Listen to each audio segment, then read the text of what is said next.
আমি এখন যেখানে অবস্থান করতেছি সেটা হচ্ছে বদর শহর। ইসলামের প্রথম যুদ্ধ যেখানে হয়েছে ওইখানে। এখানে আমার পিছনে যে জায়গাটা ওটা হচ্ছে আবুল আহাব যেখানে যুদ্ধের সময় মারা গেছিল ওখানে ফালাই দিয়েছিল যে কুয়াটা, ওটা আমার পিছনেই, বাট এখন নেই। আগে ওটার চিহ্ন ছিল, এখনও চিহ্ন আছে। আর আমার সামনে যেটা, এটা হচ্ছে মসজিদে আরিশা। এই পুরাটাই হচ্ছে বদরের ময়দান, যেখানে যুদ্ধ হয়েছিল ওই জায়গা। এখানেই জায়গাটা ছিল আবুল আহাবকে যেখানে পালাইছিল এখানের।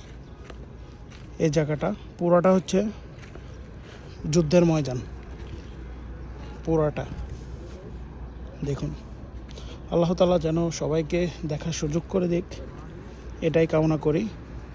এটাই হচ্ছে আরিশা মসজিদ, মসজিদে আরিশা। আর মসজিদে আরিশার সামনেই আবুল আহাবের যে কুয়ার ভিতরে পালাইছিল ওই কুয়া, এখানে ছিল কুয়াটা। এই যে দেখেন, এখানে ছিল, এখানে আশপাশে এক জায়গায়